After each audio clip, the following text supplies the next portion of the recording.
The afternoon sun beat down mercilessly on the makeshift platform in Coolidge, Arizona, where 17-year-old Emma Porter stood with her baby brother clutched against her chest, trying not to cry as the auctioneer called out numbers that would decide their fate. Her parents had died 3 weeks ago when cholera swept through their wagon train, leaving her and 6-month-old Thomas orphaned in a territory that had no sympathy for destitute girls with mouths to feed. The year was 1884, and the harsh reality of the Arizona desert meant survival came at a price, even if that price was standing on an auction block with your dignity stripped away while men evaluated you like livestock. Emma kept her eyes fixed on the dusty street beyond the crowd, refusing to meet the gazes of the men who shouted their bids. Some wanted cheap labor for their ranches. Others had darker intentions she could see written plainly on their weathered faces. She held Thomas tighter, feeling his small body warm against hers in the oppressive heat. He had started to fuss, sensing her distress, and she bounced him gently despite her trembling legs. $50, called a man with tobacco-stained teeth and hands that looked cruel even from a distance. 60, countered another, this one wearing a suit too fine for honest work in these parts. Emma's stomach twisted. She had begged the town council to let them stay together, had pleaded until her voice went hoarse. Thomas was all she had left of her family, the only thing tethering her to who she had been before the world fell apart. The council had been unmoved. Orphans were a burden, and the territory had no funds for charity. Either she found someone to take them in, or they would separate the baby and send him east while she worked off their debts wherever someone would have her. The auctioneer, a barrel-chested man named Sullivan, raised his gavel, going once at $60, $200 for both of them. The voice cut through the afternoon air with quiet authority, and every head turned. Emma finally looked up, her breath catching as she saw the man who had spoken. He stood at the back of the crowd, tall and broad-shouldered, with sun-darkened skin and dark hair that fell just past his collar. He wore working clothes, dusty from the trail, and a hat shadowed his face enough that she could not quite make out his features. But there was something in his stance, in the way he carried himself, that made her heart leap with desperate hope. Sullivan looked taken aback. 200. That's a mighty generous offer, mister. You sure about that? The man stepped forward, and as he came into clearer view, Emma could see he was younger than she had first thought, maybe 25 or 26, with a strong jaw and eyes the color of desert sage. There was no cruelty in those eyes, no predatory gleam, just a steady, calm assessment as he looked up at her on the platform. I'm sure, he said. Name's Owen Reeves. I have a ranch 15 miles south of here. I need help with the house and the land, and I'm willing to pay fair price. He paused, then added more quietly, and I won't separate a girl from her brother. That's not right. Emma felt tears prick her eyes but blinked them back fiercely. She would not cry. Not here, not in front of all these people. But something in her chest loosened just slightly, the first easing of the terrible vice that had been crushing her since her parents died. Sullivan looked around the crowd, but no one else bid. $200 was an enormous sum, more than most of these men saw in 6 months. Well then, the auctioneer said, bringing his gavel down with a sharp crack, sold to Owen Reeves for $200. The crowd began to disperse, some muttering about foolish spending, others simply moving on to the next piece of business. Emma stood frozen on the platform, still holding Thomas, as Owen approached. Up close, she could see the lines at the corners of his eyes from squinting into the sun, the calluses on his hands that spoke of hard work.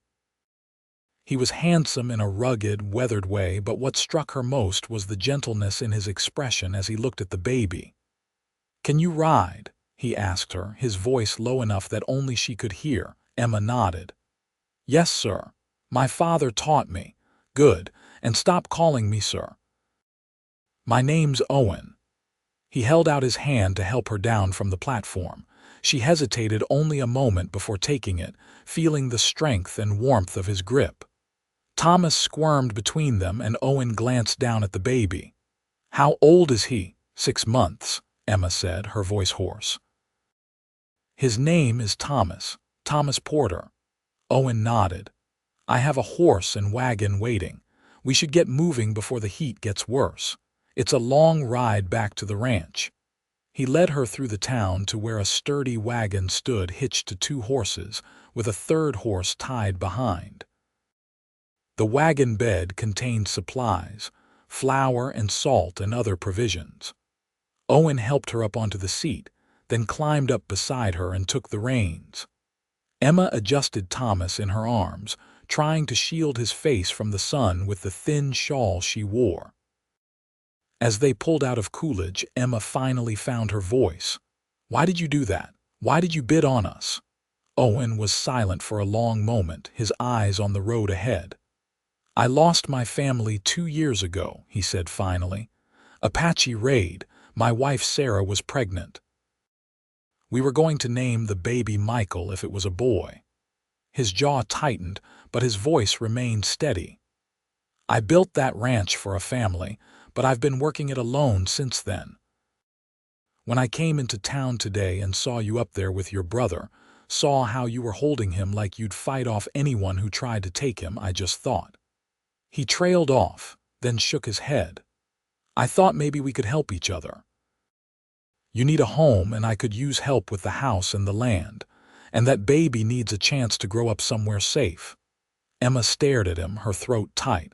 I'm sorry about your wife and baby. Thank you, Owen said quietly, and I'm sorry about your parents. They rode in silence for a while, the only sounds the creak of the wagon wheels and the steady clip of hooves on hard, packed earth. The landscape stretched out around them, endless desert dotted with sagebrush, and the occasional twisted mesquite tree. In the distance, mountains rose like jagged teeth against the impossibly blue sky.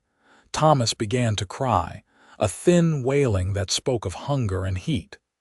Emma tried to soothe him, but she had no milk to give him. She had been feeding him on watered-down cow's milk and thin gruel, whatever she could beg or afford, and it was barely enough. There's a canteen of water behind the seat, Owen said, glancing over. And I bought some milk in town. It's in that jug wrapped in wet cloth to keep it cool. Emma found the supplies and managed to coax Thomas into drinking some of the milk from a rag she dipped into it. It was a clumsy method, but it worked well enough. The baby quieted, his small fists gripping her finger as he sucked on the cloth. How long have you been on your own? Owen asked. 3 weeks, maybe 4, I lost track. Emma kept her eyes on Thomas. The cholera came through our wagon train west of here. It took my mother first, then my father 2 days later. The train master left us in Coolidge with the council, said they couldn't afford to carry dead weight.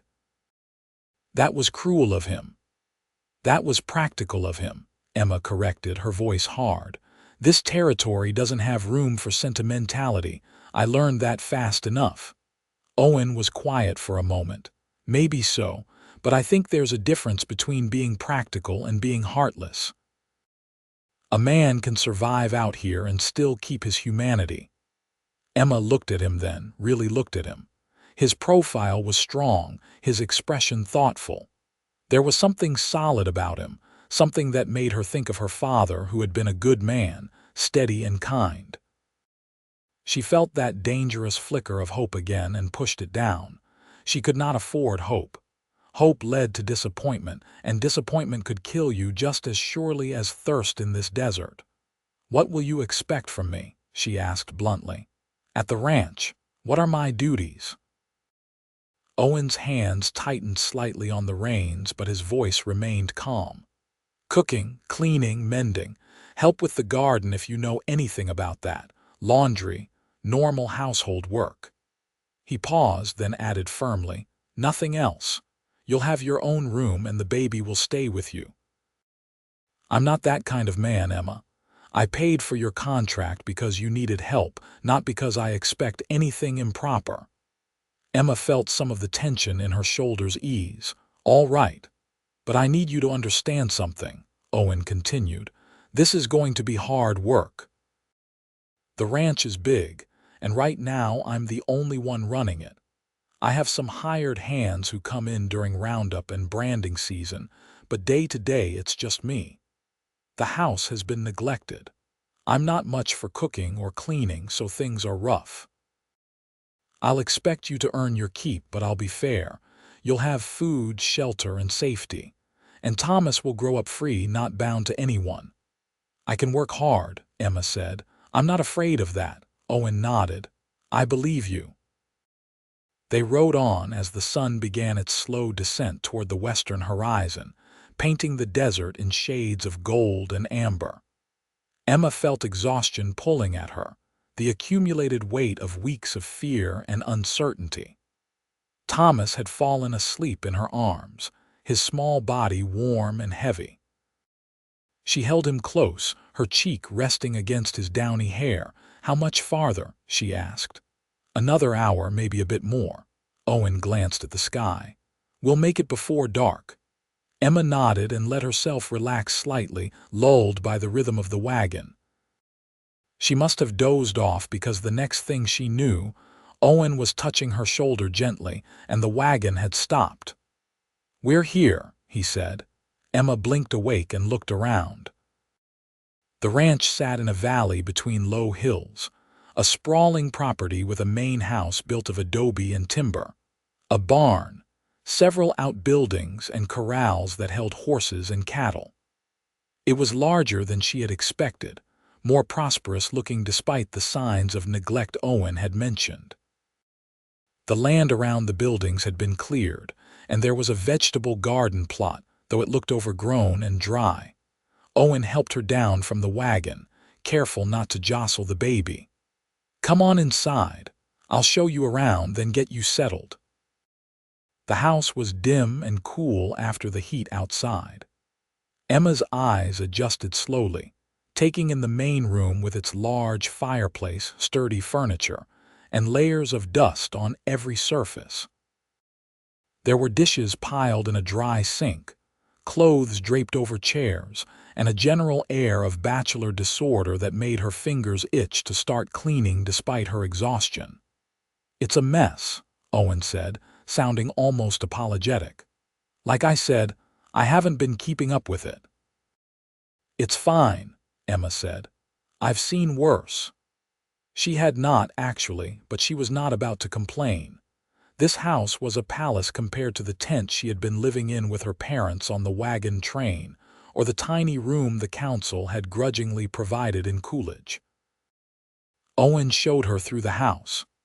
There were 3 bedrooms off the main room, a good-sized kitchen with a cast-iron stove, and a back room for storage. He led her to the smallest bedroom, which had a narrow bed, a dresser, and a window that looked out over the hills. "This was going to be the nursery," Owen said quietly. "But I never finished it. You and Thomas can have it. I'll bring in a cradle from the barn. I made it 2 years ago, but it's still sound." Emma set Thomas down gently on the bed, arranging her shawl around him so he would not roll off. "Thank you," she said, and she meant it. "For all of this, I know you don't owe us anything." Owen shook his head. "We all need help sometimes. There's no shame in that." He moved toward the door, then paused.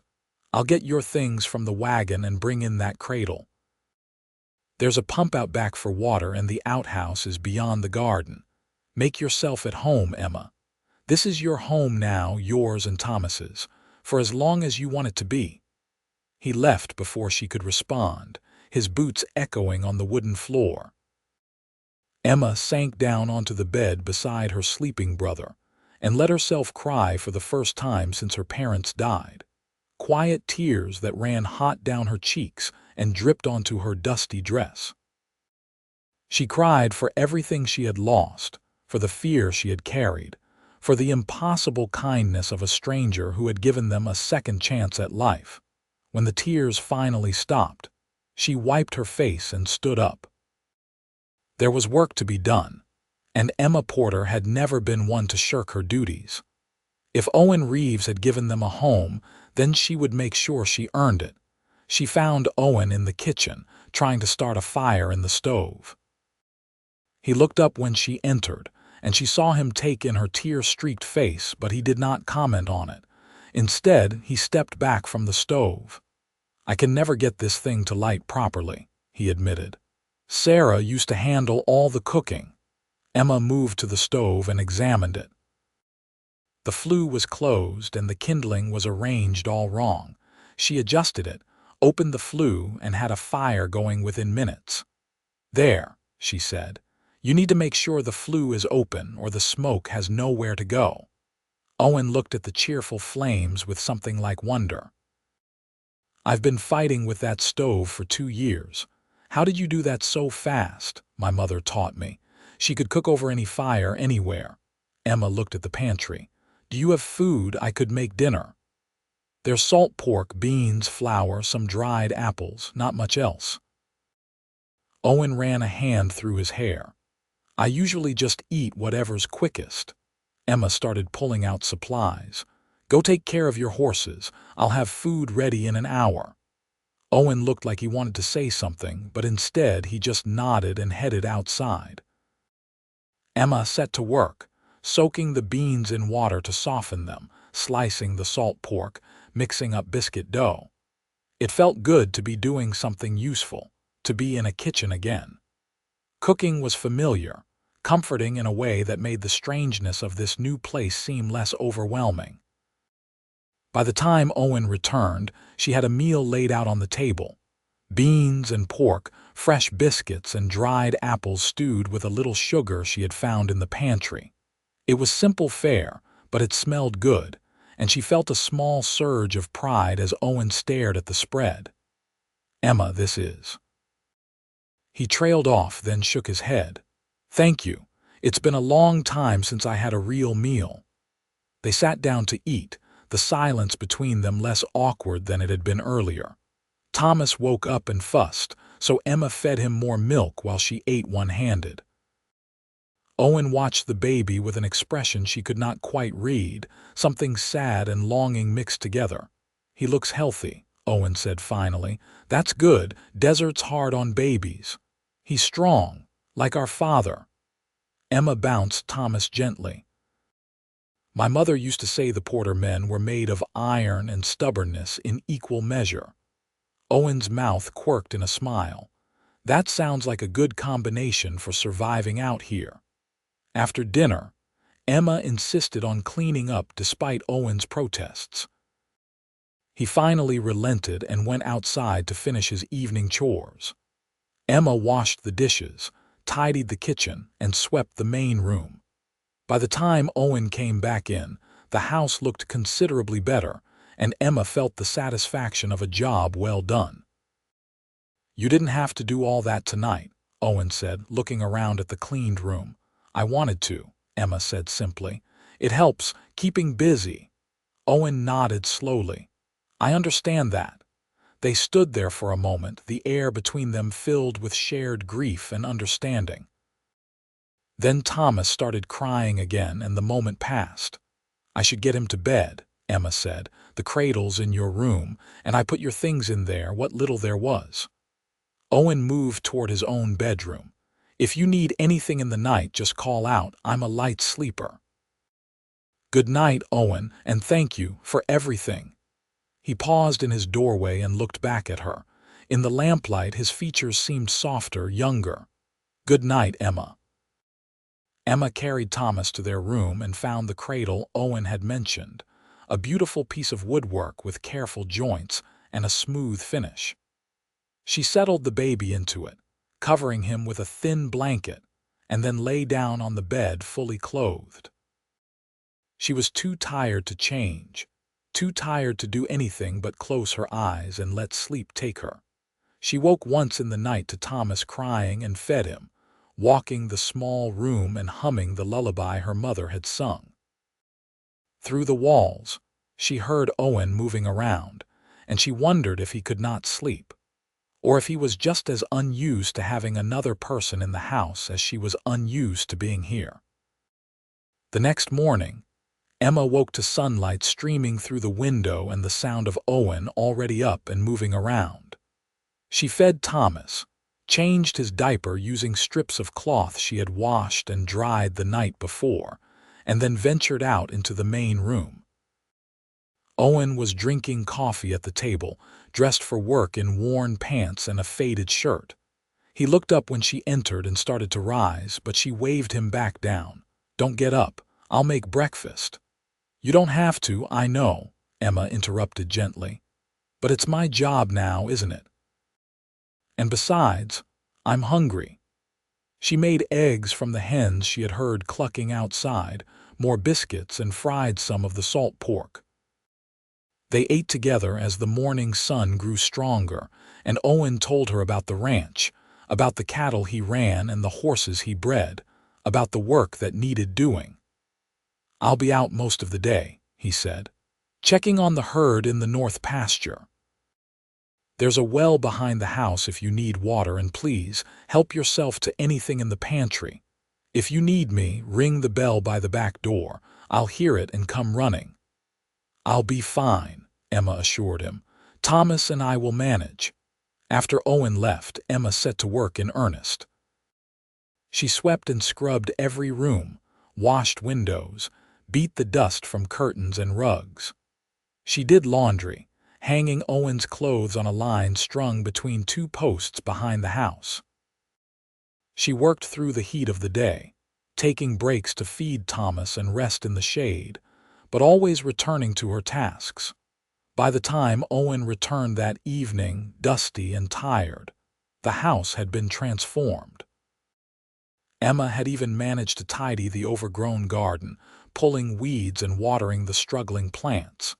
She had dinner ready, another simple meal but made with care, and Owen stared around the house in amazement.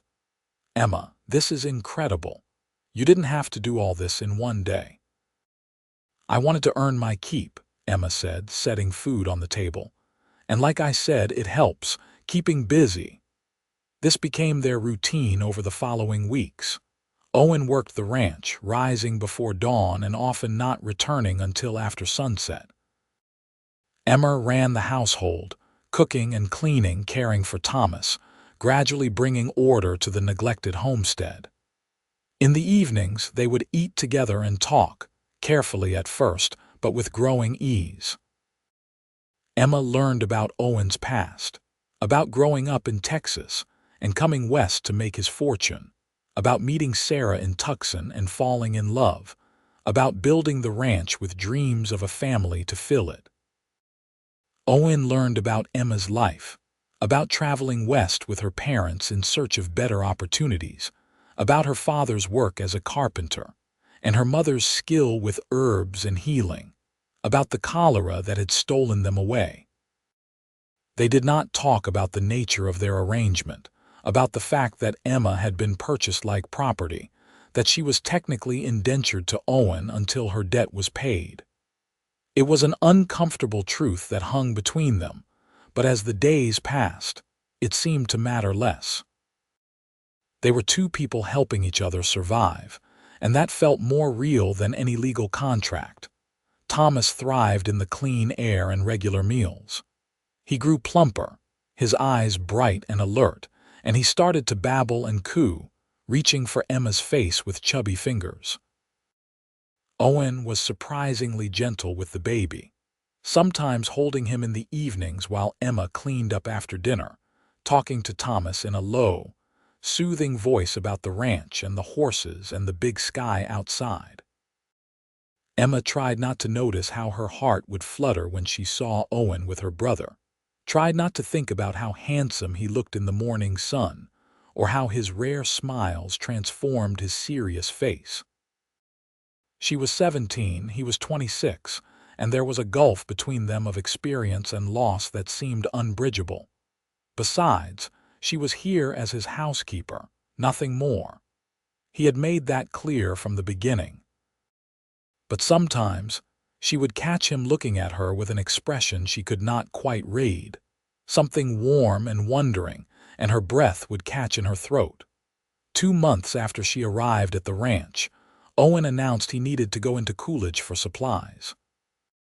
"I'll be gone most of the day," he said over breakfast. "Will you be all right here alone?" "Of course," Emma said, though the thought of being so isolated made her nervous. They had not seen another person since leaving Coolidge. "Thomas and I will be fine." Owen hesitated, then said, "I was thinking maybe you'd like to come along. Both of you. You've been stuck at the ranch since you got here, and it might be nice for you to see the town, get anything you need." Emma's heart leaped at the prospect of a change of scenery, of seeing other people even if Coolidge held painful memories. "I'd like that. Thank you." They took the wagon again, the journey seeming shorter this time, less fraught with fear.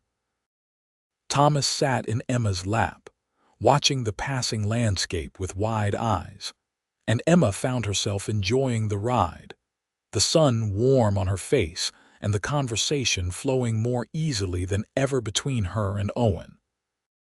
In Coolidge, Owen handled his business at the general store while Emma looked around at the bolts of fabric, the ready-made clothes, the small luxuries she had not seen in months. The store owner's wife, a plump woman named Mrs. Henderson, came over to coo at Thomas. "What a beautiful baby," she said. "He looks so healthy now. You've done well with him, dear." Emma flushed, unsure how much the woman knew about her circumstances, but Mrs. Henderson just smiled kindly and patted her arm. "Owen Reeves is a good man," she said quietly. "You're fortunate to have landed with him. There were others at that auction who would not have been so honorable." "I know," Emma said softly. "I'm very grateful." Owen came over then, his arms full of supplies. "Mrs. Henderson, could you please help Emma pick out some fabric for new dresses? And whatever else she needs, add it to my account." "Owen, no," Emma started to protest, but he shook his head. "You need proper clothes, Emma. What you have is falling apart. Please, let me do this." Mrs. Henderson was already pulling down bolts of calico and muslin, chattering about patterns and thread. Emma looked at Owen helplessly, but he just smiled and went back to loading supplies into the wagon. By the time they left Coolidge, the wagon was full of goods: flour and sugar and coffee, fabric and thread, a new dress already made up for Emma, and even a toy rattle for Thomas that Owen had purchased when he thought she was not looking. Emma sat beside Owen on the ride home, the package with her new dress in her lap, feeling something dangerous and wonderful blooming in her chest. "You didn't have to buy all that," she said. "I wanted to," Owen replied. "You've been working hard. You deserve to have nice things." Emma was quiet for a moment. "Owen, about my debt, the $200 you paid, how long will it take me to work that off?" Owen's hands tightened on the reins. "Emma, I'm not keeping track. You don't owe me anything. But I do, that's how this works." She kept her eyes on the horizon. "I was auctioned because I had debts I couldn't pay. You bought my contract, so I need to know what I owe and how to pay it back." "You don't owe me money," Owen said firmly. "You owe me nothing, Emma. You're not my servant or my property. He broke off, seeming to struggle with words. "You're part of this ranch now, part of my life, and I don't want you to feel obligated or trapped. When you want to leave, you can leave. You're free." Emma stared at him. "Free, free," Owen repeated. "I should have said that from the beginning. I'm sorry I didn't make it clear. You can stay as long as you want, and when you're ready to go make your own way, I'll help you however I can." Emma felt tears prick her eyes again. "What if I don't want to leave?" Owen looked at her then, really looked at her, and the expression in his eyes made her heart race. "Then you stay," he said quietly, "for as long as you want." The rest of the ride passed in charged silence, both of them aware that something had shifted between them, some line had been crossed. When they reached the ranch, Owen helped Emma down from the wagon, his hands lingering at her waist just a moment longer than necessary, and she felt heat flood through her that had nothing to do with the desert sun. Over the following weeks, the air between them grew heavier with unspoken feelings. Owen found excuses to be near Emma, to help her with tasks she could easily handle alone. Emma caught herself watching him when he worked, admiring the strength of his shoulders, the capable way he moved. They were careful not to touch, hyper-aware of each other in the small space of the house. One evening in late summer, a storm rolled across the desert, bringing thunder and lightning and precious rain. Emma stood at the window watching the display, Thomas sleeping peacefully in his cradle behind her. She did not hear Owen come in from securing the barn until he spoke. "It's beautiful, isn't it? The storm's out here." Emma turned to find him standing close behind her, his hair damp from the rain, his eyes reflecting the lightning outside. "Yes," she whispered. "Beautiful." "Emma, I need to tell you something." Owen's voice was low, rough. "I've been trying to fight this, trying to be honorable, but I can't anymore." Thunder cracked overhead, so loud it shook the windows, and Thomas woke with a cry. The moment shattered. Emma hurried to the baby, lifting him and soothing him, and when she looked back, Owen had retreated to his room, the door closed firmly behind him. Emma spent a sleepless night wondering what he had been about to say, hope and fear warring in her chest. In the morning, Owen was distant, polite but withdrawn, and Emma felt the loss of their easy companionship like a physical ache. The distance lasted 3 days before Emma could not stand it anymore. She found Owen in the barn, mending tack, and confronted him directly. "What were you going to say?" she demanded. "During the storm, what did you need to tell me?" Owen set down the bridle he was working on and looked at her, his expression tortured. "Emma, you're 17 years old. I'm 26. You're here because I bought your contract at an auction. You were vulnerable and desperate, and I took advantage of that." "You saved me," Emma corrected fiercely. "You saved Thomas. You gave us a home when we had nothing. How is that taking advantage?" "Because I'm falling in love with you," Owen said, the words bursting out of him. "And that's not fair to you. You should have the freedom to choose your own life, not feel obligated to me because I helped you when you needed it." Emma's heart was pounding so hard she thought it might burst from her chest. "What if I'm falling in love with you too?" Owen shook his head. "You're young, Emma. You don't know what you want yet." "Don't tell me what I know," Emma said, anger flaring. "I've survived things you can't imagine. I've buried my parents and stood on an auction block and kept my baby brother alive through sheer determination. I'm not a child, Owen. I know my own heart, and my heart wants you." Owen stared at her, hope and longing naked on his face. "Emma," she crossed the distance between them and kissed him, fierce and inexperienced but full of all the feeling she had been holding back. For a heartbeat, Owen was frozen, and then his arms came around her, pulling her close as he kissed her back with a hunger that made her knees weak. His hands cradled her face like she was something precious, and when they finally broke apart, both breathing hard, he rested his forehead against hers. "Are you sure?" he whispered. "Emma, I need you to be sure." "I'm sure," she said, her hands fisted in his shirt. "I've been sure for weeks. I love you, Owen Reeves. And if you send me away because you think it's the noble thing to do, I'll never forgive you." Owen laughed, the sound ragged with relief and joy. "I'm not sending you anywhere. You're mine, Emma Porter. If you'll have me, you're mine forever." "I'll have you," Emma said, smiling through happy tears. "I'll have you for as long as you want me." "Then that's forever," Owen said, and kissed her again. They were married 3 weeks later in Coolidge, in a simple ceremony at the church with Mrs. Henderson and the minister as witnesses.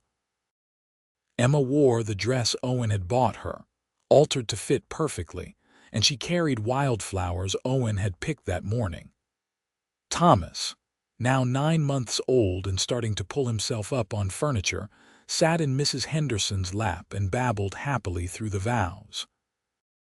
When the minister pronounced them husband and wife, Owen kissed Emma with a tenderness that made her cry, and she heard Mrs. Henderson sniffling behind them. They signed the papers making their union legal, and Owen added one more document, formal adoption papers for Thomas, making him legally Owen's son, giving him the Reeves name and all the rights that came with it. "He's family," Owen said simply when Emma protested through tears that it was too much. "This just makes it official." They returned to the ranch as a family, and that night, Owen carried Emma over the threshold of the house that was now truly hers. He had cleaned out the master bedroom, the room he had shared with Sarah, putting away the memories to make space for new ones. He made love to Emma with patience and care, teaching her body the language of pleasure, and afterward they lay tangled together, her head on his chest, his fingers tracing patterns on her bare shoulder. "I never thought I'd feel this way again," Owen said quietly. "After Sarah died, I thought that part of my life was over. I was just going through the motions, surviving. And then I saw you on that platform with Thomas, and something in me woke up." Emma tilted her head to look at him. "I was so scared that day. But when you bid on us, when I heard you say you wouldn't separate us, I felt hope for the first time in weeks.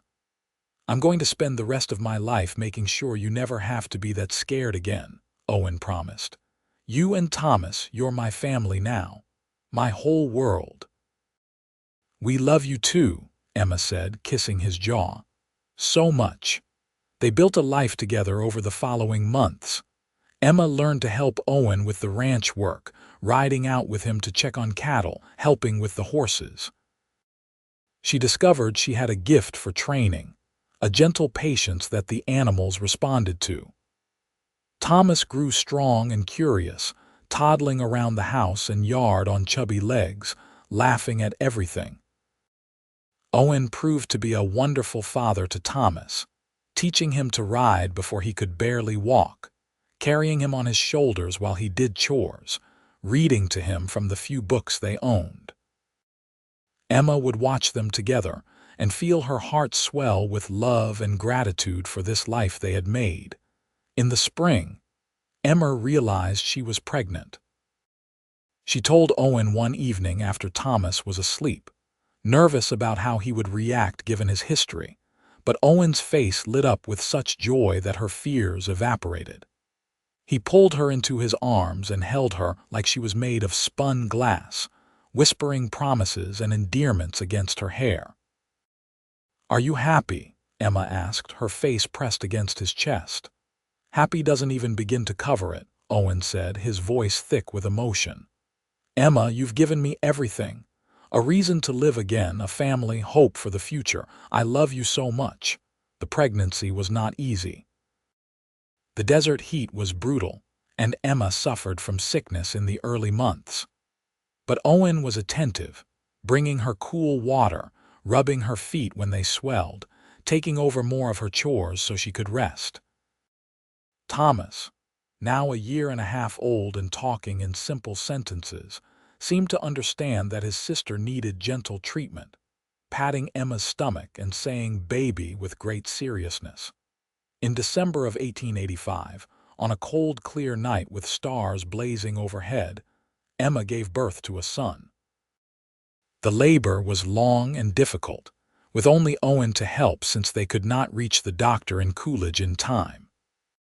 But Owen stayed calm, his hands steady, his voice reassuring, and when the baby finally came, squalling and red-faced and perfect, he placed the child in Emma's arms with tears streaming down his face. "He's beautiful," Owen whispered, "just like his mother." They named him Oliver James Reeves, and he had Owen's dark hair and Emma's blue eyes. Thomas was fascinated by the new baby, insisting on helping with everything, bringing diapers and blankets and hovering like a small, devoted guard. The household adjusted to the new addition. Emma was exhausted but happy, nursing Oliver while keeping an eye on Thomas, managing the house with Owen's help. They had hired a hand, a young man named Charlie who helped with the ranch work, freeing Owen to spend more time with his growing family. One evening when Oliver was 3 months old and sleeping peacefully in the cradle that had held Thomas, Emma and Owen sat on the porch watching the sunset. Thomas was playing in the dirt with wooden horses Owen had carved, making clip-clop sounds and elaborate stories. "Do you ever think about that day in Coolidge?" Emma asked, leaning against Owen's shoulder. "The auction?" "Sometimes," Owen admitted. "I think about how close I came to not going into town that day. I almost stayed at the ranch. If I had, someone else would have bought you and Thomas." Emma shuddered. "I don't want to think about that." "Neither do I." Owen pressed a kiss to her temple. "I believe in fate, Emma. I think we were meant to find each other. You, me, and Thomas. We were all broken, all grieving, and we put each other back together." "We did," Emma agreed softly. "You saved us, Owen, but I think maybe we saved you too." "You definitely did," Owen said. "I was dying out here, just didn't realize it. You brought life back to this place. You made it a home again." They sat in comfortable silence, watching as the sky deepened from gold to purple to deep blue. The desert stretched out around them, vast and beautiful and harsh, but here on their porch, they had carved out a place of safety and love. Years passed in a blur of work and joy. Thomas grew tall and strong, learning ranch work from Owen, developing into a capable young man with Owen's steady nature and his birth father's stubbornness. Oliver was bright and curious, always asking questions, always wanting to understand how things worked. When Oliver was 3, Emma became pregnant again, and this time she delivered a daughter with surprising ease. They named her Sarah Rose, after Owen's first wife and Emma's mother, and she was a sweet-natured child with dark curls and a smile that could light up a room. The ranch prospered under Owen's management. He bought more land, built up the herd, established a reputation for quality horses. Emma ran the household and helped with the books, her neat handwriting filling ledgers with accounts of sales and expenses.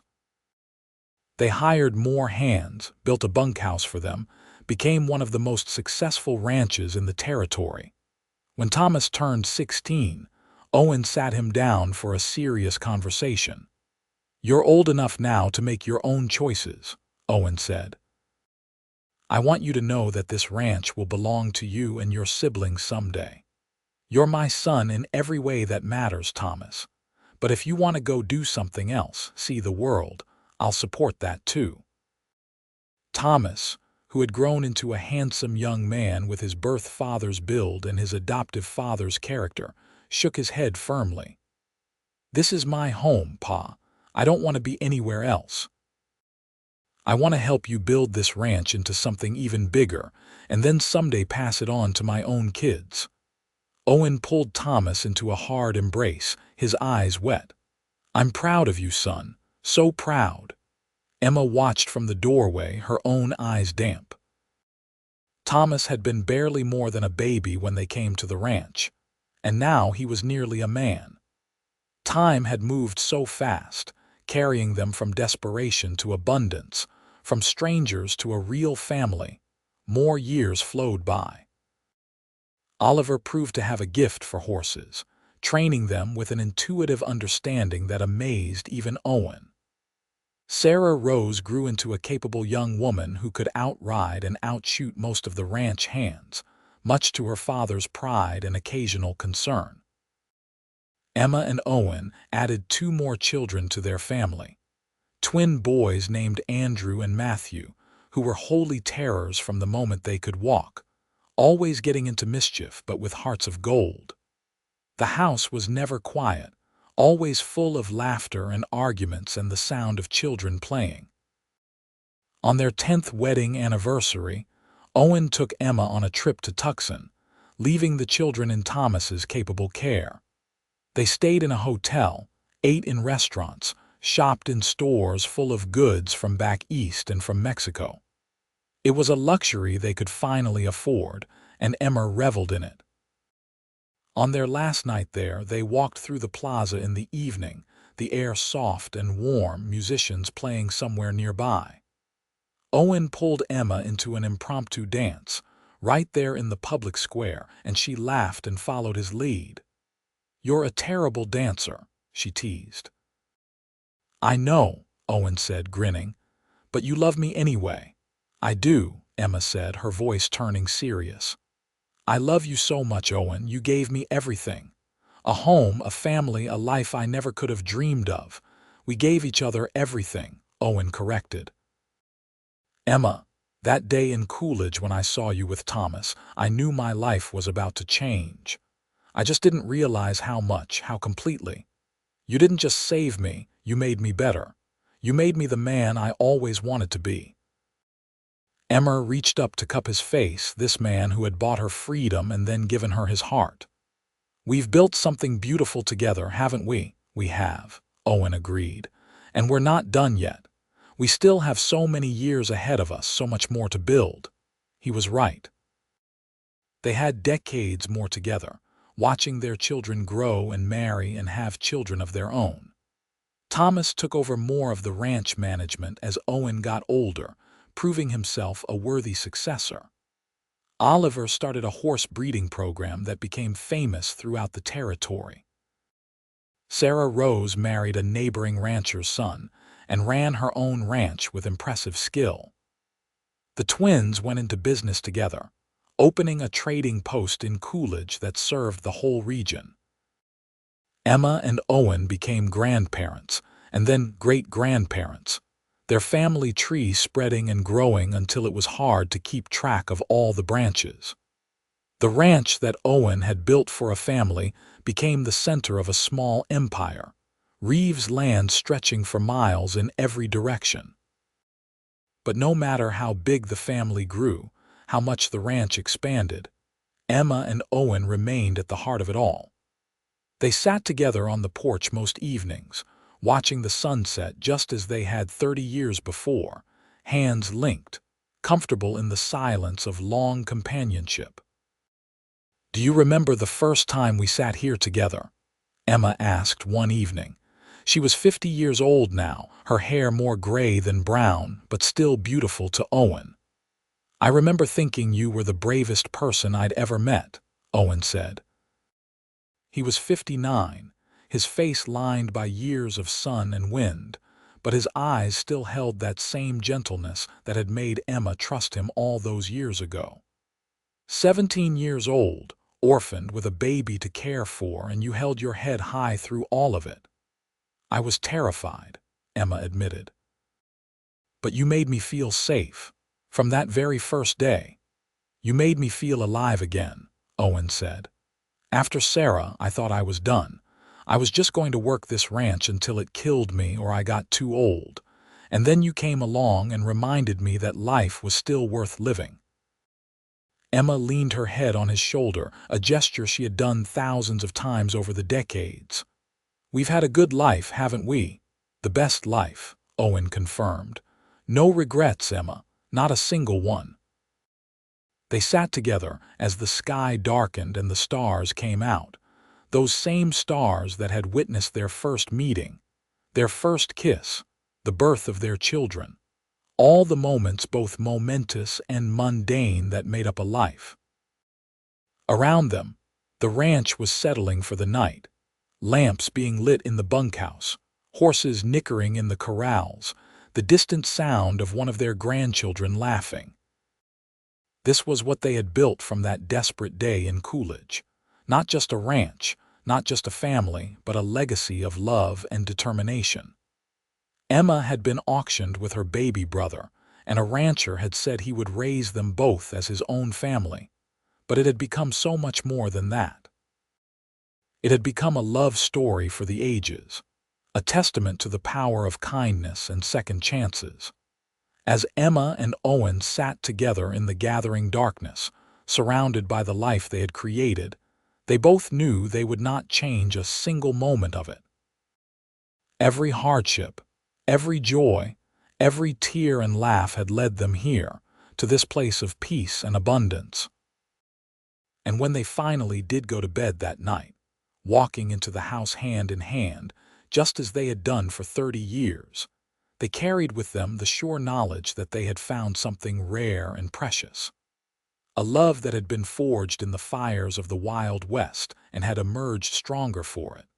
A love that would endure long after they were gone, living on in their children and grandchildren and all the generations to come.